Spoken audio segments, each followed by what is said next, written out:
At mga kapolitika, inyo pong napanood itong mga piling clip dito sa katatapos lang na preliminary competition ng Miss Universe Philippines 2026.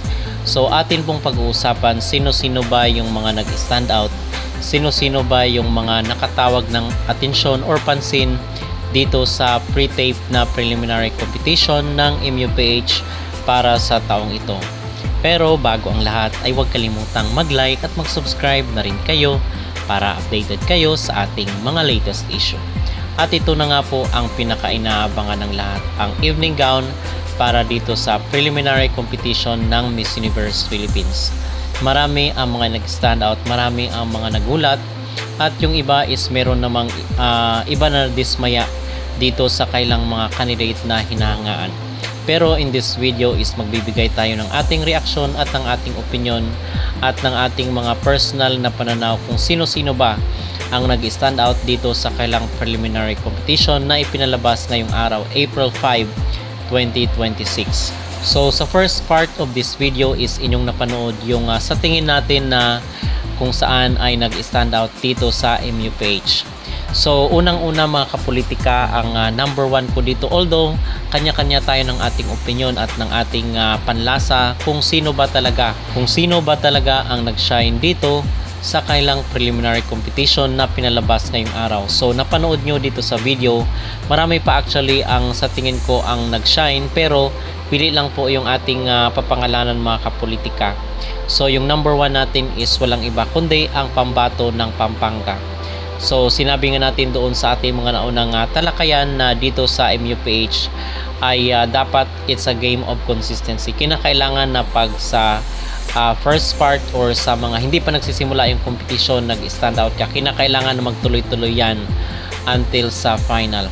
So si Pampanga para sa akin ang nag-stand out dito sa kailang preliminary competition. So number one ko itong pambato ng Pampanga na si Alison Hetland. Ang number 2 naman mga kapolitika ay walang iba kundi ang pambato ng Bohol. So medyo fresh yung kanyang aura dito sa preliminary competition, although hindi siya ganoon ka pinag-uusapan dito ng mga pageant supporters, pero dito is masasabi ko na may dating itong pambato ng Bohol. So number 2 si Bohol, at number 3 ay walang iba kundi ang pambato ng Cebu City na si April Smith.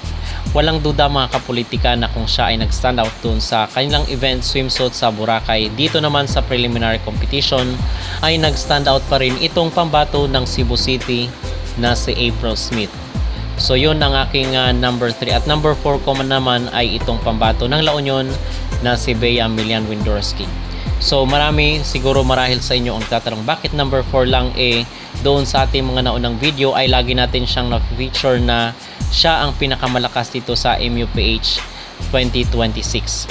So mga kapolitika, dito sa preliminary competition ay kinakailangan na consistent. Kung ikaw yung nangunguna doon sa mga naunang mga activities, kinakailangan na consistent. Dito sa preliminary ay ibigay mo na yung 100% na performance.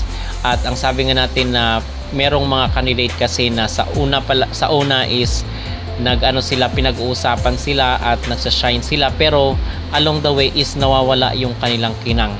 So dito naman kasi is lagi nating sinasabi kung ano lang yung ating naobserbahan at kung ano din yung naobserbahan ng ating mga netizen. Tayo is honest lang tayo sa ating review. So I hope is i-take po natin ito hindi bilang isang bashing, kung hindi ito ay isang constructive criticism. So mga kapolitika, dito marami ang mga netizen nagsabi hindi nila nagustuhan yung gown ni Bea Milian Windorski. So I agree naman doon sa mga constructive criticism na sinasabi ng mga netizen na so far yung ibang mga candidate ay merong mga nag-shine, meron ring mga medyo hindi ganoon ka-stand out dito na hinahangaan doon sa naunang part nitong MUPH 2026. So hindi nila na-maintain or walang pasabog, kumbaga na yung expectations is hindi na meet. Okay, dito sa maging natural yung kanyang expression. At the same time, yung ayos yung styling niya dapat is pagbuhin kasi minsan doon nadadali yung mga kandidata. Okay, so yun yung aking observation. So may mga na-disappoint na bakit ganito daw yung ayos sa kanya. Marami yung hindi nag-expect, hindi na meet yung expectations sa kanya. So for me, sa tingin ko ay mabigat rin ang pressure dito kay Bea Milian because everyone is looking up to her, but unfortunately is talagang masabi natin na marami ang nag-stand out dito, at kung ako yung tatanungin, ang number 1 spot ko ay walang iba kundi ang pambato ng Pampanga na si Alison Hetland. Talagang kuha-kuha niya yung anggulo at yung facial expression, mga kapolitika, napaka-natural. So ito dapat yung aralin ng mga stylist ni Bea Milian kasi mataas pa naman yung expectation dito sa pambato ng La Union, but meron pa namang final sa May 1. Pwede pang bumawi doon para makumbinsi ang mga netizen na talagang siya ang ipapadala natin doon sa Puerto Rico sa 2026, dahil nga tama naman yung sinabi ni Bea Milian Windorski na hindi dapat i-underestimate yung kanyang mga ka-competitors, mga kalaban dito sa MUPH, which I totally agree doon sa kanyang sinabi, dahil nga na-mention natin na pag preliminary at sa finals kinakailangan na doon na ibuhos. So hindi na pwedeng mag-hold back kasi yung iba ay talagang pasabog rin ang kailang ipinakita dito sa preliminary competition. Okay? So yun mga kapolitika ang aking maging opinion at ang aking maging reaction. At isa pa, itong pambato ng Pampanga is napakatangkad rin, nasa 6'1 or 6'2 yung kanyang height. So pwede rin talaga siya ilaban doon sa mga malalakas na mga kandidata ng Latinas para sa Miss Universe 2026. Okay, so I hope na this will take as constructive criticism para dito sa mga sumusuporta rin kay Bea Milian Windorski at doon sa kanyang team. So ano po mga kapolitika, sino sa tingin nyo ang nag-stand out dito sa preliminary competition ng MUPH para ngayong taon?